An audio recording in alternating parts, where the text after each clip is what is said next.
Welcome to ఎన్యూజే news. నేను మీ శివ. తెలంగాణ రాజకీయాల్లో మరోసారి హైడ్రా అంశం హాట్ టాపిక్ గా మారింది. హైడ్రా కమిషనర్ పై తెలంగాణ హైకోర్టు చేసిన కీలక వ్యాఖ్యలు, అదే సమయంలో ఢిల్లీలో సీఎం రేవంత్ రెడ్డి వ్యాఖ్యలు రాష్ట్ర వ్యాప్తంగా తీవ్ర చర్చకు దారితీశాయి. హైడ్రా కొనసాగుతుందా, కోర్టు ఆదేశాల తర్వాత ప్రభుత్వం ఎలాంటి నిర్ణయం తీసుకోబోతోంది, అదే సమయంలో కేంద్రాన్ని సీఎం ఎందుకు 11 లక్షలకు పైగా ఇళ్ల కోసం కోరారు, పూర్తి వివరాలు ఇప్పుడు తెలుసుకుందాం. ఢిల్లీలోని అధికారిక పర్యటనలో ఉన్న తెలంగాణ ముఖ్యమంత్రి రేవంత్ రెడ్డి మీడియాతో మాట్లాడుతూ హైడ్రా విషయంలో తమకు ప్రభుత్వం ఏమాత్రం వెనక్కి తగ్గదని స్పష్టం చేశారు. ప్రభుత్వం ప్రారంభించిన అతిపెద్ద సంస్కరణలోని హైడ్రా ఒకటని పేర్కొంటూ ఆక్రమణలపై చర్యలు కొనసాగించడం తప్పదని తేల్చి చెప్పారు. కబ్జాలు చేసేవారు ఎంతటి పరిశీలనైనా సరే, ఎంతటి ప్రభావశీలైనా సరే, మరి ధనవంతులైనా చట్టం ముందు అందరూ సమానులేనని సీఎం స్పష్టం చేశారు. పేదలు అయినా పెద్దలు అయినా ప్రభుత్వం భూములు, చెరువులు, కుంటలు, ప్రజా స్థలాలను ఆక్రమిస్తే ఎట్టి పరిస్థితులను ఉపేక్షించబోమని హెచ్చరించారు. ఈ సందర్భంగా ప్రతిపక్షాలపై సీఎం తీవ్ర స్థాయిలో విమర్శలు గుప్పిస్తూ గండిపేట బతుకమ్మ కుంటలను ఆక్రమించింది పేదలా పెద్దల, ఎన్కన్వెన్షన్ పేదలదా పెద్దలదా అంటూ ప్రశ్నల వర్షం కురిపించారు. చట్ట వ్యతిరేక ఆక్రమణల విషయంలో ప్రభుత్వం ఎలాంటి రాజీ పడదన్నారు. హైడ్రా ఎవరిని ఉన్నతాధికారిగా నియమించాలనేది పూర్తిగా ప్రభుత్వ విచక్షణ అని అంటూ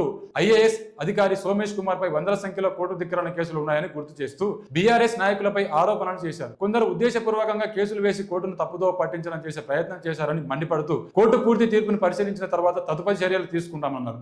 హైడ్రా భవిష్యత్ కార్యాచరణపై ప్రభుత్వానికి పూర్తి స్పష్టత ఉందంటూ సోషల్ మీడియాలో హైడ్రాపై జరుగుతున్న ప్రచారం పైన సీఎం స్పందించారు. కొంతమంది డబ్బులు ఖర్చు చేసి తప్పుడు ప్రచారం చేస్తున్నారని ఆరోపించారు. అలాంటి ప్రచారాలు నమ్మవద్దని, మీడియా కూడా కబ్జాకోరులకు సహకరించకుండా బాధ్యతాయుతంగా వ్యవహరించాలని విజ్ఞప్తి చేశారు. ఇక ఢిల్లీ పర్యటనలో సీఎం రేవంత్ రెడ్డి కేంద్ర గ్రామీణాభివృద్ధి శాఖ మంత్రి శివరాజ్ సింగ్ చౌహాన్ కలిసి తెలంగాణకు సంబంధించిన పలు కీలక ప్రతిపాదనలు సమర్పించారు. ప్రధానమంత్రి ఆవాస్ యోజన పథకం కింద తెలంగాణకు 11,56,000 ఇళ్లను కేటాయించాలని కేంద్రాన్ని కోరారు. గత ప్రభుత్వ హయాంలో గ్రామీణ గృహ నిర్మాణ నిర్లక్ష్యానికి గురైందని పేర్కొంటూ రాష్ట్ర అవసరాలను దృష్టిలో ఉంచుకుని అదనపు నిధులు కేటాయించాలని విజ్ఞప్తి చేశారు. గ్రామీణ ఉపాధి హామీ పథకంలో మరిన్ని పనులను చేర్చాలని కోరారు. కూరగాయల పందిళ్లు, పసిగ్రాస ఫ్లాట్లు, మల్బరీ తోటలు, పట్టు పురుగుల పెంపకం వంటి షెడ్లు అభివృద్ధి పనులకు అనుమతులు ఇవ్వాలని కేంద్ర మంత్రిని అభ్యర్థించారు. ఇందిరమ్మ ఇళ్ల నిర్మాణాన్ని గ్రామీణ ఉపాధి హామీ పనులతో అనుసంధానం చేసే లబ్ధిదారులకు 90 రోజులు ఉపాధి కల్పించాలని విజ్ఞప్తి చేశారు.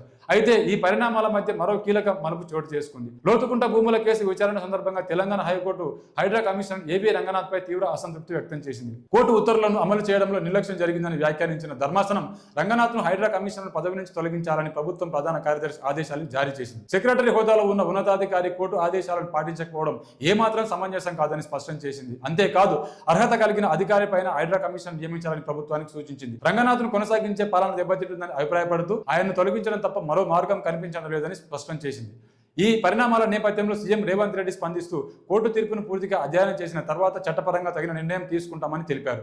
అయితే ఆక్రమణలపై చర్యలు ఏమాత్రం ఆగవని మరోసారి స్పష్టం చేశారు. మొత్తం మీద హైడ్రా అంశం తెలంగాణ రాజకీయాల్లో మరింత వేడిని పెంచుతోంది. ఒకవైపు హైకోర్టు కీలక ఆదేశాలు, మరోవైపు సీఎం రేవంత్ రెడ్డి హైడ్రా కొనసాగుతుందని ప్రకటించడం రాష్ట్ర రాజకీయ వర్గాల్లో కొత్త చర్చకు తెరలేసింది.